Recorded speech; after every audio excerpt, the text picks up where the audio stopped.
super fun, and all about artisan cheese and more to melt your peaceful heart and toast your peaceful life. Coming to you from the Appalachian Mountains of southwestern Virginia, this is the Peaceful Heart FarmCast.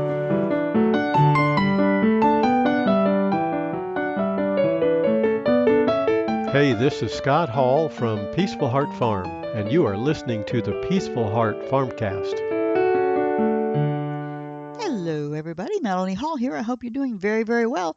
The conversation today and every day revolves around the value of tradition, traditional homestead living, traditional raw milk products, and artisan cheese. Topics discussed here are designed to create new perspectives and possibilities for how you might add the taste of tradition to your life. Now, we've learned a lot about homesteading and living the homestead life over the past 16 to 20 years or so. Today, I want to share some of that with you. If you're looking at moving to a rural setting, dreaming of it, or simply respect those who do make that choice and you're not going to, there's always so much to learn. Even if you're not doing it yourself, there's lots to learn about what it takes to make it happen. One of the benefits of the lifestyle is that everything changes on a daily basis. There is never a dull moment. Let me take a minute and say welcome to all the new listeners. Welcome back to the veteran homestead-loving regulars who stop by the FarmCast for every episode. I appreciate all of you so much. It makes my podcasting life worth it. Thank you so much. Now, I'm not going to say much about the animals this time, except in the context perhaps in the rest of the podcast, maybe not. But I will say that we are eagerly anticipating the arrival of lots of babies on the homestead. I'll have much more to say about that in the next episode. Cloud and Claire are, quote, bagging up, and that means their udders are toning up and filling with milk, and birth is imminent. Cloud's due date is only 3 days away, and it is 7 days for Claire. Those are their first due dates. They could be born after that, but that's the earliest they could deliver. And then we could be seeing baby lambs in just 2 days. We shall see. Again, they're pasture bred, and the first possible date is in 2 days. Of course, their actual delivery date is determined by when they actually came into heat and were bred. Was anyone bred on the first day that Lambert was in there? Who knows? The next 2 weeks will be fun on the homestead for lambs, as always. There are 68 quail eggs in the incubator, and they go into lockdown tomorrow. And that means that they get taken out of the automatic egg turner, and they sit there, and within 2 or 3 days, we will hear the peeping of the first hatching babies. Lots and lots of new babies from all sorts of species in the upcoming week. In the garden and the orchard, I'll briefly mention that the garden is getting cleaned up as I speak, and we are nearly ready to plant peas. But the bigger project is the 500 strawberry plants that have arrived, and those will be planted in the next couple of days. It's the usual spring rush. Everything's happening all at once. Babies born and gardens planted. I have lots of tomato plants growing strong that will be ready for the market in a few weeks. So if you want to plant, I've got the Jet Star tomato, and I've got the heritage species of black crim tomato, the best tasting sliced tomato I've ever had. So I have lots of those plants that'll be ready for you guys at the market. The California Wonder peppers those had to be replanted. They didn't come up. I also have some hot peppers that are actually doing well, and the herbs are moving along slowly, and that is normal for herbs. All will be ready for your gardens in around May and June. The creamery work is actually paused as we get the garden going. This happens every spring. The dairy inspectors came by today, and they approved all we've done so far. They also provided new resources for getting the milking parlor up and running. So we have a good relationship with these two people, and they always provide us with great new information. But again, the creamery is going to be paused till the garden gets going. And I want to move on now to my topic of the day. There is much to say, and I'm trying to keep this to a half hour or less. Let's see. We have learned a lot about homesteading and operating a small business as well. You got to keep that homestead going. So there's always that, at least some kind of income coming in from what you're producing on your homestead. Now, it seems that every step that we take is always correcting some other step that we made previously. I say correcting, but it's, you take a step and you make a choice, and it's like, well, that choice worked here, but it didn't work here, and then so you make another choice. Now, our journey started way back in 2003 when we bought our first piece of property and moved onto that property then in 2005. Well, let me back up a little bit. It really started, the idea started back in 1999 and 2000. And that's when Scott and I first met. And that was, we spent hours talking about living the sustainable homesteading lifestyle. It was a mutual passion to learn to provide as much of our sustenance as possible on our own. That's what brought us together. And that dream leads to the final point that I will cover today, the providing as much sustenance as possible on our own. But again, more on that much later. Last point that I'll make today is going to be talking about providing all that sustenance. So to start off with, we read and read and read, and we were working other jobs, doing other things. Again, in 1999, 2000, we didn't even have the land. So, and there's so much to learn. It's not like you just put a seed in the ground and it grows. That doesn't happen. We took a step-by-step approach, learning about one thing, then another, then another. We kept working, saving money, talking about we were going to do this, we were going to do that. And some people just jump right in and do everything at once, decide, hey, this is what I want to do. They jump in there, they buy the land, the animals, and or whatever, and they just go for it. We continued to work outside jobs, so that just wasn't the right move for us. We wanted to do it completely debt-free, and we had a lot of debt when we started talking about it. We still had a lot of debt. Our method was to learn a lot about one aspect, give it a try, and then make other choices based on what we discovered. As I said, we're always making this choice, see what that does, then make the next choice, and so on. We learned about gardening. Raising animals was also a central study, and we went from chickens to sheep to milk cows. You can read all of that in my About Us page, how we grew through that. Other animals were kind of added along the way. So each one involves a learning curve. Every time you add a new animal, especially, it involves a new learning curve because, you know, the health and maintenance of animals can be quite complex, and every single animal is going to be different in that. But we started off learning about gardening, and we first thought about a CSA while we were still in the talking and reading stages. Way back in the early 2000s was when we started. We were talking about starting a CSA, and then after we bought our property, we even started a few raised beds just to get our feet wet and learn a little bit about gardening. But in the end, we decided vegetable gardening and CSAs were not for us. And that's a major change to shift from gardening, which we did. We shifted to animals. And some people do both. But part of that decision was based on the fact that all of our land was on rolling hills. There were no flat places to make gardens large enough to grow the amount of produce needed to sustain a business. Changing the landscape for us was visually undesirable as well as financially impractical to change what the land is and what it's doing. And so it was really more conducive to pastures and animals and such. So we decided the work for gardening, if market gardening for other people, was going to be excessive and actually not really conducive to our aging bodies. We wanted exercise as part of living into our twilight years, but we didn't want like hard labor. And of course, the hard labor can be reduced with equipment and other things, but again, we're talking financial investment. So the idea of a CSA just did not make our hearts flutter with anticipation. And growing stuff for ourselves, yes, but growing for profit for others, not so much.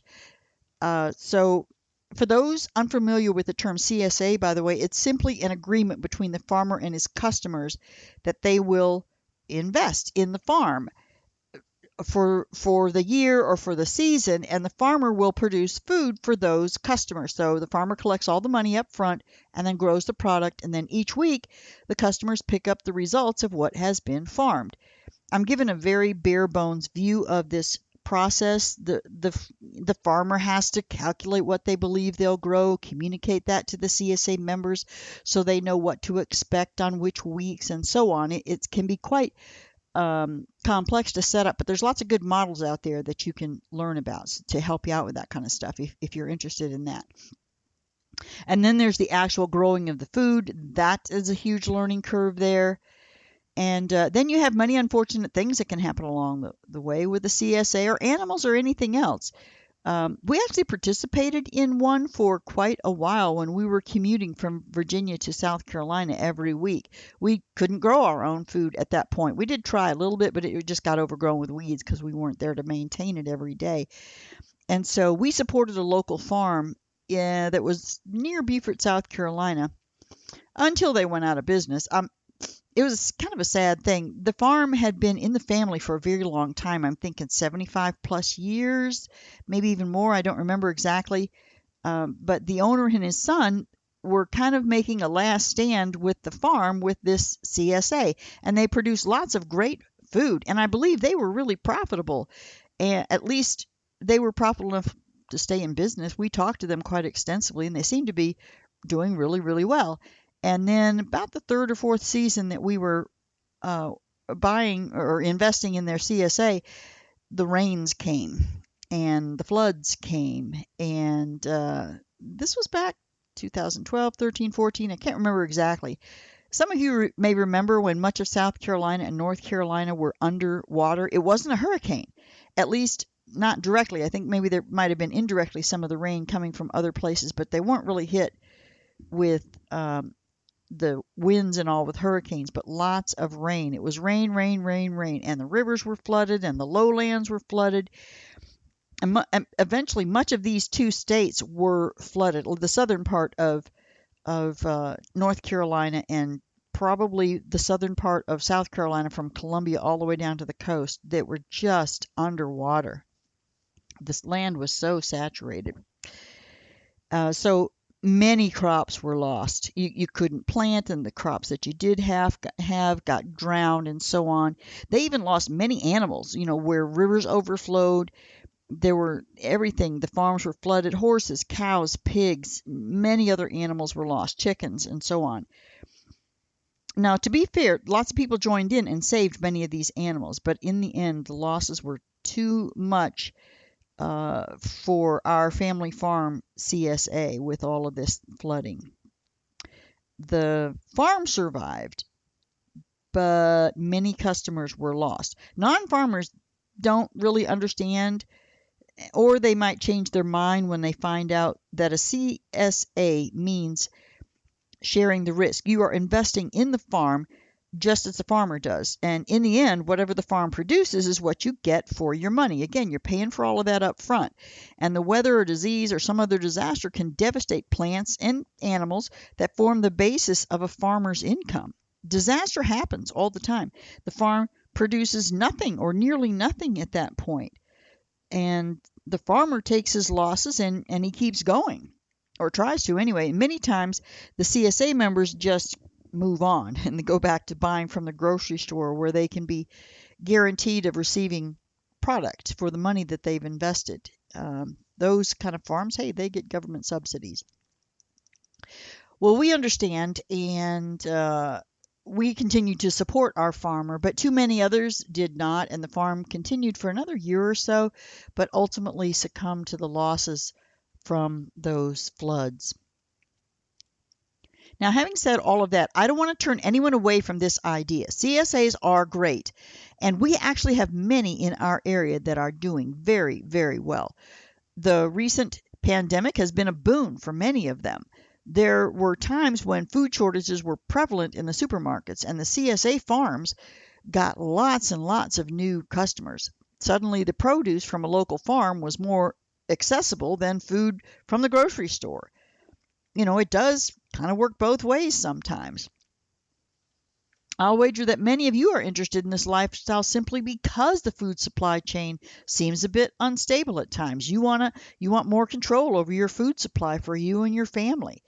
The pandemic has been quite the motivator for many of you who've been sitting on the fence for quite a few years, putting off fulfilling your dreams of self-sufficiency. So you will definitely want to stay tuned, pick up a few more tips, and benefit from some of our learning experiences a little bit. Now, the pandemic also brought shortages for those of us that are already in the thick of growing our own food. You just never know. You try, you learn, you do what you can as you go along. But this time it came in a way of not being able to find the seeds we needed. Canning supplies were and still are in short supply or completely unavailable for a lot of people. Canning supplies were completely unavailable.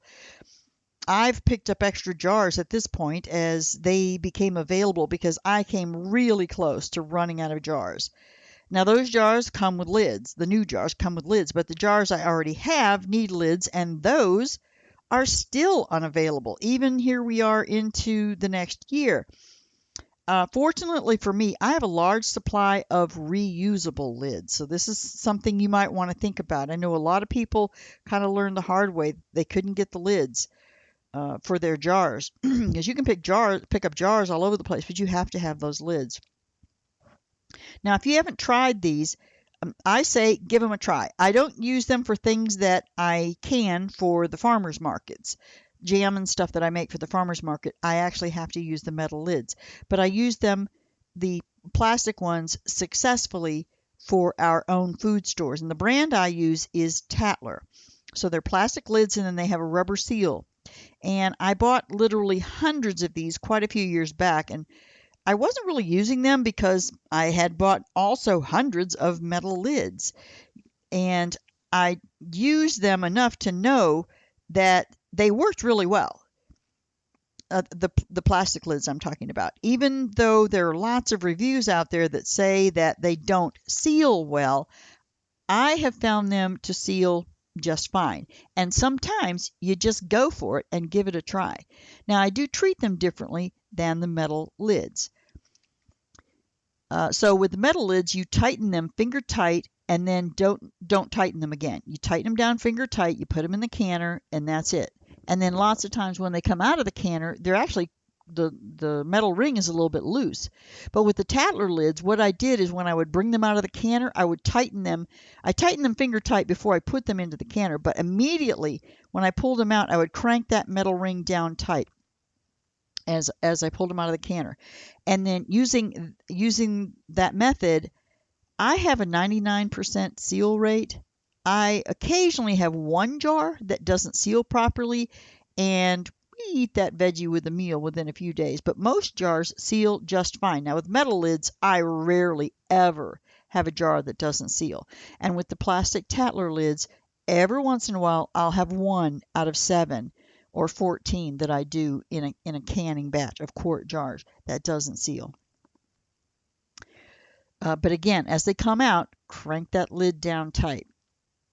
I mean, you don't want to smash that rubber seal too hard, but you want it firm. You want that seal firm down on there. So as it cools, it makes a good tight seal. And you'll know the jar isn't sealed by testing that lid after 24 hours. After it comes out of the 24 hours after it comes out of the canner. You take off the metal ring, and then you kind of pull up slightly on the edge of the lid, and it'll come free immediately if it's not sealed. And so you'll want to refrigerate that product and then use it up within the week. Or you can also try again with that jar if you have another batch ready to go in the canner. Just make sure the rim of the jar and the lid and the seal are very clean. That's the biggest thing that keeps your jars from sealing, is having some little bit of food or whatever on the edge of that jar or on the seal. I don't usually redo mine. I just chalk it up as an occasional failure, and we just eat it. Now, even though a market garden or a CSA is not the center of our life, gardening is still a part of our homestead and probably will be for anyone. It really does take a lot of veggies to provide for your needs year round, and it's going to be more than you think. where you think you only need a half a dozen tomato plants and a 25-foot row of green beans, it's not going to be enough. I'm going to tell you, it's not even enough for two people. So you'll figure out what it takes for you to make enough food for your family year round.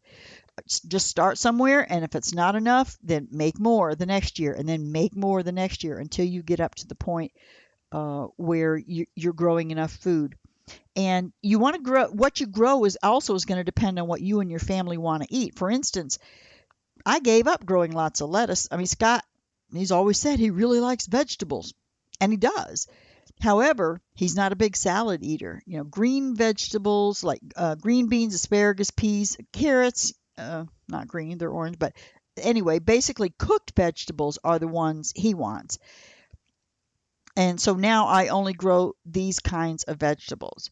And if I want lettuce, and I do, especially this time of year, I have a craving for lettuce, I buy it from one of the growers at the farmer's market. So that's something else that you can do. It's like grow the things you regularly eat, make friends with the people at the farmer's markets, and just occasionally buy the odd item that maybe you don't want to grow for yourself, but you can pick it up at the farmer's market. And maybe you don't have to have it to be able to feed your family, but it's just something nice that you'd like to have.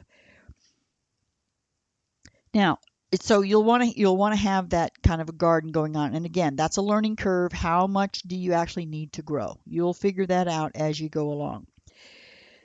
There are lots of things to learn about having animals on the farm, and you're going to start with your comfort level. Chickens are a great entry into raising your own animals. The larger animals can be a little scary sometimes unless you've been around them some. So you want to start small and kind of work up to it. The main thing I want to say here with animals is prepare yourself ahead of time for the ultimate end. Those chickens or rabbits or lambs or whatever are there for you and your family to eat. And homesteading really gets you in touch with what it takes for humans to survive. And there are lots of animal rights activists out there that do not want you to eat meat because an animal has to die. Unfortunately, our evolution as a species has been and continues to be dependent upon eating meat and fish. Civilizations evolved over the millennia by living near water, and seafood was available, salt was available, green things grew near the water, and animals would come to the water to drink and could be harvested for food by our tribal families, and they did. So I'll admit that I have yet to actually kill any of the animals on our homestead. Scott has always done that for us, or we take the animals to a USDA-inspected facility for processing, and someone else does all of that part for us.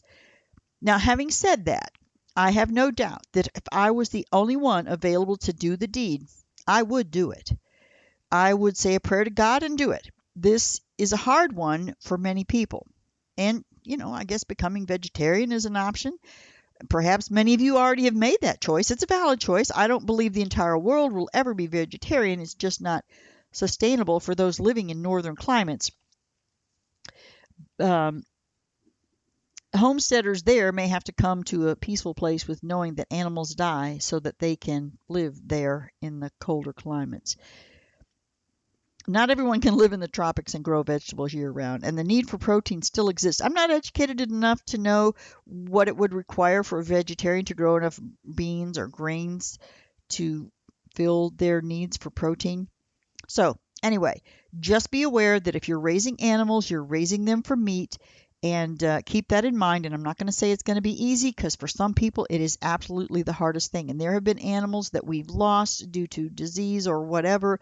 There have been animals we've taken into process that I actually mourned for those animals, but it still doesn't stop me from eating that food.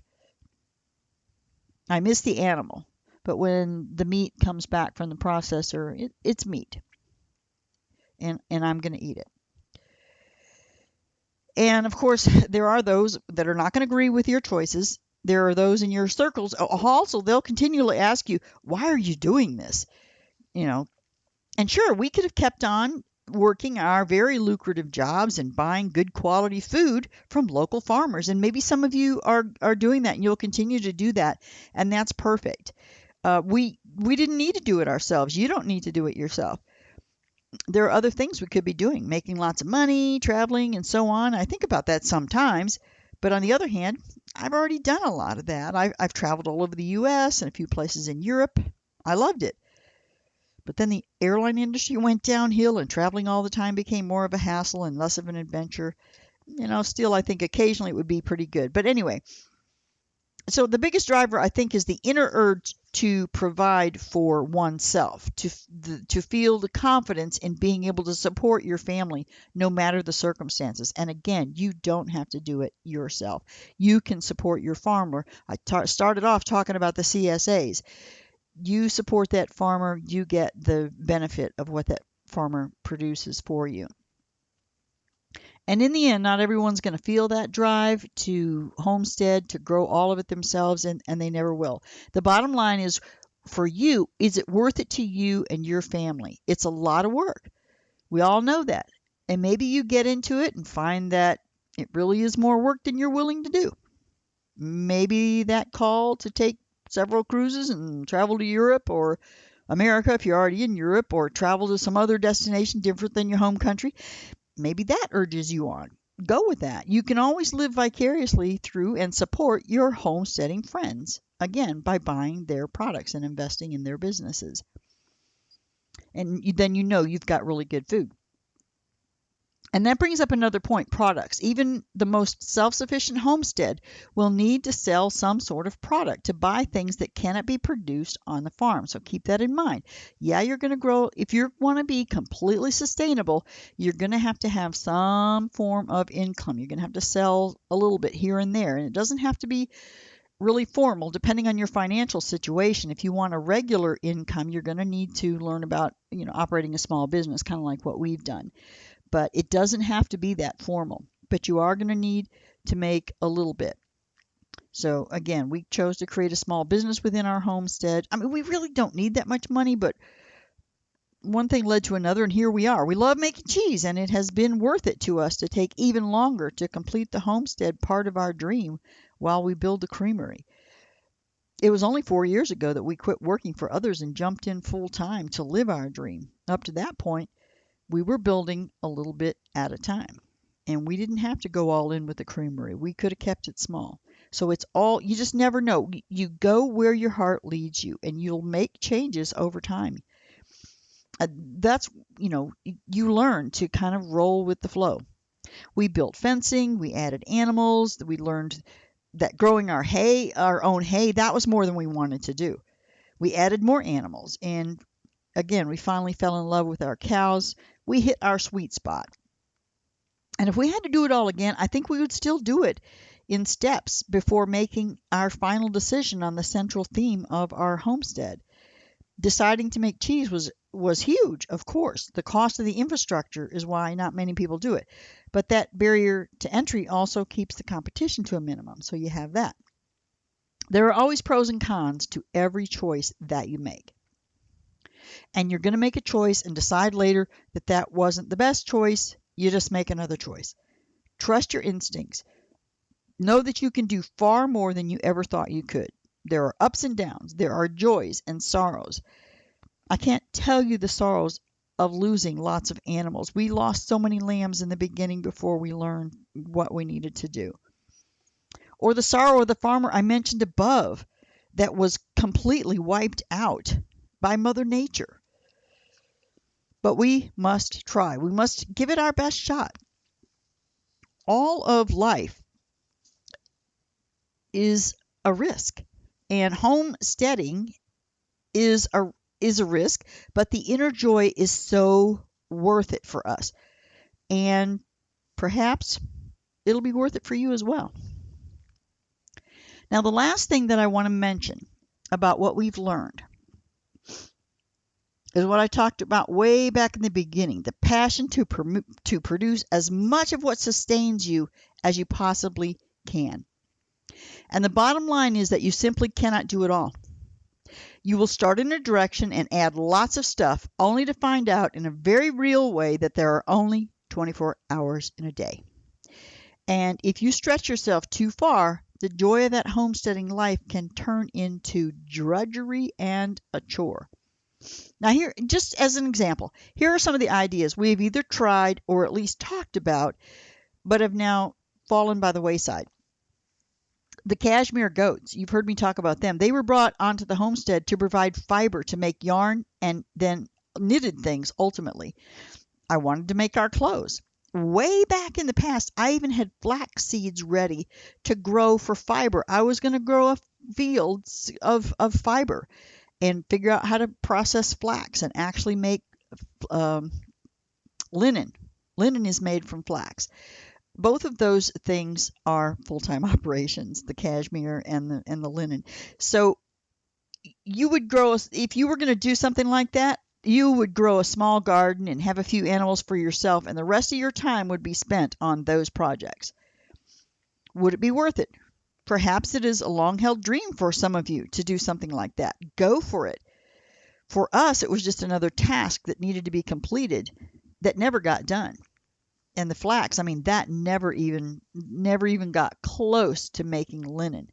But what a great kind of a project that would be as a as a way to make money if you wanted to throw yourself into that. One project that's fallen by the wayside but may make a comeback in the future is cutting and stacking wood for the wood stove. For the past 2 winters, we've simply paid higher prices for electricity in the winter. You know, Scott needed to work on the creamery. We have a wonderful wood stove that can heat our entire house in the winter and save lots on electricity. I mean, lots, probably $50 to $75 a month for 3 to 4 months out of the year. That's quite a bit of money. And we shall see how that progresses in the future. Maybe we'll find someone else who's making wood cutting the center of their homestead operation, and we just buy a few cords of wood from them. It will still be cheaper than the electricity. Let's see, what else have we scrapped? My herbal tincture business. Wow, that was a fairly well-defined business, actually. I studied for years and earned my degrees and practiced my craft. I invested lots of money and time and education into that operation. But in the end, the marketing was the marketing of more than one business at a time. It's simply not practical. When I'm doing all the marketing, I can only really market one business. Maybe someone who is like really proficient at marketing could do more than one, but every bit of marketing that you do, and you do need to do it, it's going to take away from some of the other fun things that you want to do with growing your garden and hanging out with your animals and so on. So I still provide the needed herbal medicines for our family, but I no longer try to make it cost efficient. I just make my own medicine and that it still fulfills me to make those medicines and have the natural treatments available. It's great to know that I can take care of some of my medical needs. But in the end, becoming an herbalist that helps the community, which is kind of what I had thought about, that had to be put aside. It's a full-time job in and of itself. So you see the theme that's going on here. You want to do all these things, but some of them are just full-time jobs, and you've got to pick one. And I'm sure there are other things, but you get the picture. We all start out wanting to do everything, and then reality sets in, and we have to pick and choose. Once the creamery is built and our cheese business is in full swing, there are other things that we still want to do that we have not yet done. So as some things fall off, others come into greater focus. And you'll find that too as you're building. If you have to build infrastructure, that takes time away from doing some of the other things that you might want to do. And for instance, we love pork and chicken, but have not had the time to master these 2 animals. So that's going to be 2 more animals we'll need to learn about. Before the creamery, we didn't have them because they require daily care, and we were not here every day. We were only here on the weekends. And after we came to live here every day, then the creamery was the focus of our efforts. So the chickens and the pigs have kind of been pushed back. But that's one thing that we are still going to do. And by next year, we will be ready to start these other new adventures that complement our cheese operation. Both the pigs and the chickens will benefit from spoilage and waste generated by the cheese-making business. One really great thing I've learned about the homesteading lifestyle is that there is always something new just around the corner, and more often than not, it's a joyful thing. Keep that in mind. That's about all I have time for today. Next time, I'll have great updates on the wonderful new animal babies on the homestead. We love springtime and new life. And I hope you've gotten some ideas to think about as you make your journey. Whether you're already in the process or still thinking about it, keep going, keep dreaming. It's so worth it. And if it's not your cup of tea, come visit us and benefit from the great food that we grow for you. We'd love to chat and show you around. Not everyone's going to be a homesteader. You just be the best you that you can imagine. Keep going, keep dreaming.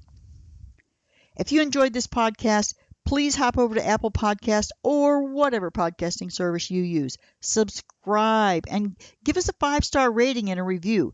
If you like this content and want to really help out the show, the absolute best way you can do that is to share it with your friends and family on your social media. Anyone who might be interested in this type of content, let them know about the Peaceful Heart FarmCast. Thank you so much for stopping by the homestead. And until next time, may God fill your life with grace and peace.